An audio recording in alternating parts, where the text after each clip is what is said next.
जणांच्या वाटत ठेवायचा. कोरडी भाकरी खाऊ पण स्वाभिमानाने खाऊ, स्वतःच्या कष्टाने खाऊ. आई वडिलांसाठी कोणतीही गोष्ट सोडा, परंतु कोणत्याही गोष्टीसाठी आई वडिलांना कधी सोडू नका. की आपल्याला शेवटी ताईंना भरघोस मताने आपल्याला दिल्लीला पाठवून द्यायचं आहे. आपल्या वडीलधाऱ्यांना आपण अंतर देणार का? आपल्या घराच्या चुलत्याला आपण अंतर देणार का? विचार करताय की ताईंना बघू, इंदापूर वाले, बारामती वाले, बोर वाले, वेल्ला, पुरंदर, दौंड हे काय निर्णय घेतात याच्या सगळ्याच्याकडे लक्ष लागून राहिलेलं आहे. आणि आज माझा भगिनींनो, आज ही संधी तुमच्यावरती आलेली आहे. अभी नाही तो कभी नाही. त्याच्यामुळे आपल्याला जसं तुझ्या आईने तुला काय शिकवलंय, एक किती जणांच्या पाठवून खायचा? नक्की असं नाही करायचं. तुझ्या आईने शिकवलं एक केळी खायचं, असं शिकवलं नाही शिकवलं. माझ्या आईने मला काय शिकवलं? एक तीळ 7 जणांच्या वाटत ठेवायचा. कोरडी भाकरी खाऊ पण स्वाभिमानाने खाऊ, स्वतःच्या कष्टाने खाऊ. ना लाभार्थी हो, ना बलिदान भाग हो. उपाशी राहायला लागलं तरी पण आम्ही जी सत्याची साथ आहे ती आम्ही कधी पण सोडणार नाही. आपल्याकडे म्हण, आमच्याकडे आता इथे आम्ही अनेक वेळा घेऊन गेलेली आहे. पूर्वी प्रचारासाठी यायचे, मगाशी तर ठोकळे अण्णांनी माझ्यावरती चक्क आरोपच केला. आता काय करू, असं होतंय म्हणजे असं केलं तरी नावं ठेवतात, तसं केलं तरी नावं ठेवतात. मला म्हणाले तुम्ही आला केला उमेदवार निवडून दिला, प्रचार केला आणि तो उमेदवार बघा आज कुठे गेला. म्हटलं मला म्हणजे पाप केलं तुम्ही. मारुती राया चुकलं माझं, मला कृपा करून काय करू आता. लोकांची थोडीशी मती कधी कधी बदलते, चुकतंय निर्णय, येतील परत घरच्यातनं म्हणून जातात आई वडिलांना सोडून. त्यांना काय माहिती आई वडिलांनी किती कष्ट काढल्या, किती कष्ट घेतले. आज इथे ताई बसल्या आहेत. आज तुम्हाला मुलं किती आहेत? 2 मुली आहेत. 2 मुलं 2 मुली. नशिबान आहात तुम्ही. पण तुम्ही काय केलं? आज का तुमचा मुलगा तुमच्या समोर आला आणि म्हणाला की आई तू माझ्यासाठी काय केलं ग? काय शेवटी तुम्हाला सून आहे. समजा तुम्ही स्वयंपाक केला, मटण जर केलं समजा घरात, तुमच्या लेकाला तुमच्या हातचा स्वयंपाक आवडतो का बायकोच्या हातचा स्वयंपाक आवडतो? खोटं नाही बोलत. काय म्हणल्यावरती केव्हा चाललाय म्हणणार म्हणजे याच्या नक्कीचा भाग सोडा. पण इथं बसलेल्या प्रत्येकाला आईने पिठलं जरी केलं आणि बायकोने तिथं मटणामध्ये सोनं जरी घातलं तरी आईचं पिठलं वर्चस्वच राहणार आहे. आईच्या पिठल्याची जी किंमत आहे ती आपण कधी करू शकत नाही. बांधवांनो, मी एक सांगते, आई वडिलांसाठी कोणतीही गोष्ट सोडा, परंतु कोणत्याही गोष्टीसाठी आई वडिलांना कधी सोडू नका. त्यांना कधी अंतर देऊ नका. राहिला विषय आमचं काम. इथे फाउंडेशनच्या मार्फत आम्ही काम केलं. या भागात असेल अनेक ठिकाणी आम्ही जे मोफत वीज होतो त्यांचं काम केलेलं आहे, ओढ्याचं काम केलेलं आहे.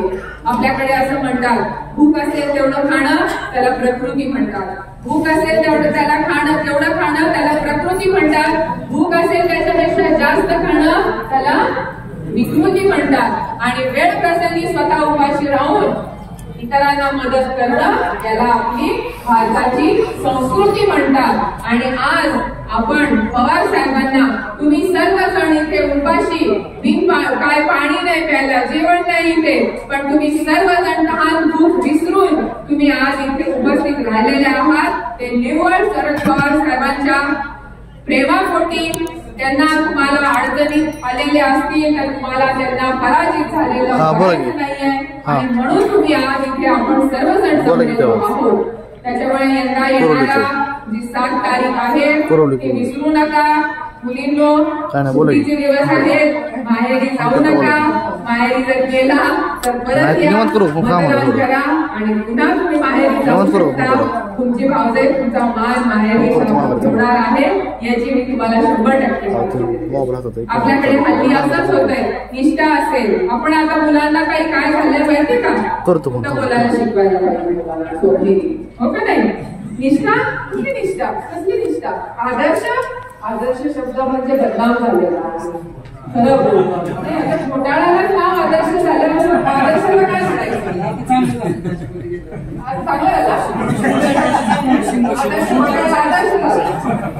मग आमचे आदर्श शिक्षक काय झाले?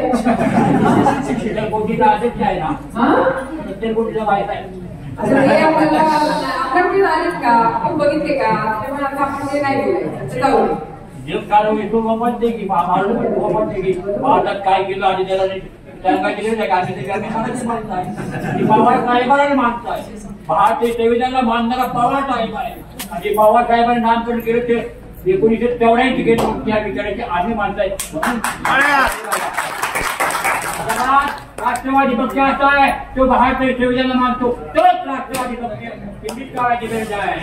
दादा मी तुम्हाला इतकी वर्ष बघतेय, आवाज मात्र खडखडीत काही नाही. आपला आवाज शाबूत आहे, मेंदू शाबूत आहे, काय करायचंय तुम्हाला?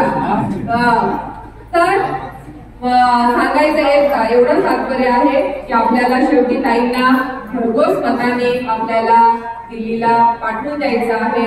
त्याकरता आपल्या सर्वांचं सहकार्य आज मी तेच बघते. तरुण मुलं आहेत तिथे, इतकी म्हणजे तरुण युवा पिढी जी आहे. आज तुम्ही स्वप्नील आहे, तुम्ही सगळे जो मित्र परिवार आहे, अतुल आहे, सगळ्यांनी तुम्ही आज इथे प्रवेश केला.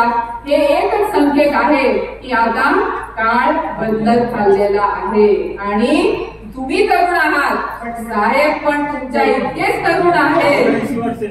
84 वर्षाचा योद्धा आहे आणि तरुण आहेत ते. त्याच्यामुळे आपण सर्वांनी 84 वर्षाचे जोपर्यंत होणार आहोत ना, तेव्हा साहेबांचा आदर्श घ्यायचा आणि साहेबांसारखाच आपण खंबीरपणे सत्याच्या बाजूने लढत राहायचे. बरोबर? त्याच्यामुळे मुलींना तुम्हाला तरुण नवरे पण एखादे दबाव टाकू शकतील की आता इथे पती आहेत का मला माहिती नाही, असतील नसतील. तर चांगलं सांगितलं तुतारी वाजवायची तर होय म्हणायचं, जर सांगितलं दुसरं चिन्ह वाजवायचं होय म्हणायचं. होय बाबा, सगळं करतो बाबा. आतमध्ये गेल्यावर मध्ये आपल्याला जे करायचं ते बायका नेहमी कशा असतात, जाणी शेवटी सगळ्यांना विचारते ही आवडली का, ती आवडली का, ती आवडली का. शेवटी घ्यायची तू पिवळ्या रंगाची साडी, किती कुणी कुणाही रंगाची. बरोबर? त्याच्यामुळे आपल्या सतत विवेक बुद्धीला विचारा की आपलं मन आपल्याला काय सांगतंय. आपल्या वडीलधाऱ्यांना आपण अंतर देणार का? आपल्या घरातल्या चुलत्याला आपण अंतर देणार का? आलं लक्षात? एक लक्षात ठेवा, आज तुम्ही जो निर्णय घ्याल, आज तुमची मुलं बघताय, हे तुमचं अनुकरण करणार आहे. आलं लक्षात? एक मिनिट.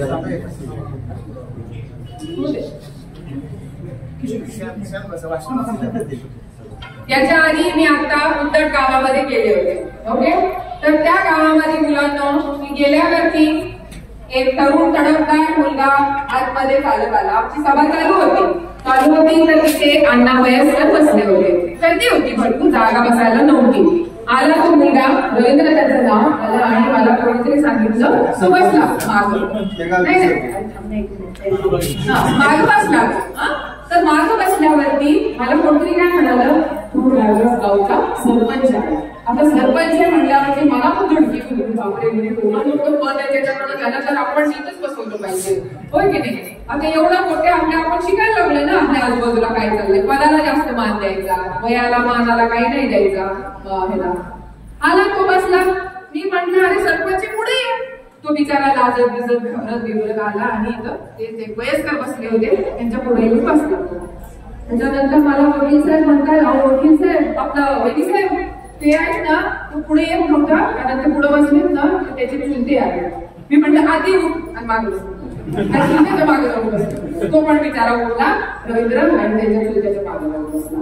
हे आहेत आपले संस्कार. त्याला म्हणतात आपली भारतीय संस्कृती, जी तुमची माझी आई ते शिकवती. माझी आई काही वेगळं शिकवत नाही, तुमची आई काही वेगळं शिकवत नाही. का वडील पण तेवढाच आपल्यावर संस्कार करतात, हे आपण विसरता कामा नाही. त्याच्यामुळे आज इथे जमलेले शिवसेनेचे असतील दीपक, तुम्ही आला, आवर्जून आला, विसेजी आले, सगळेजण आज इथे उपस्थित आहेत. नितीन भाऊ आलेले आहेत. तुमच्या बाबतीत जे घडलं ते तिथंच घडलं, आता हरकत नाही. कसं असतं, रामायण आणि महाभारत जेव्हा मी आमचा प्रचार करते लोक खाली ट्रोल करतात, तिकडे म्हणतात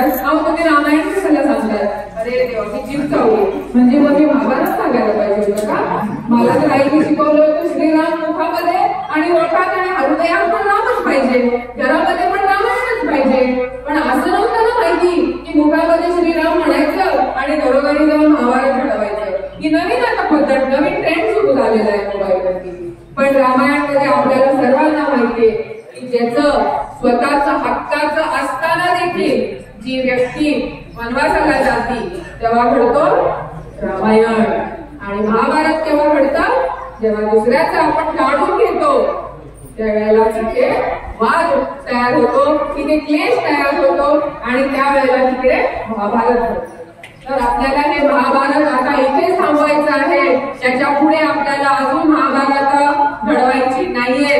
झालं गेलं, खूप झालं, याच्या पुढे आपल्याला काहींना भरघोस मतांनी निवडून आणायचंय, आणि या कुळवली गावामध्ये येऊन आपण सर्वांनी गुलाल खेळूया, अशीच मी आपल्या सर्वांना आज इथे कळकळीची विनंती करते. आणि पुन्हा एकदा आपण सर्वजण एवढ्या मोठ्या संख्येने आलात याबद्दल मी आपले खरंच मनापासून आभार व्यक्त करते. एवढं बोलून मी आपली रजा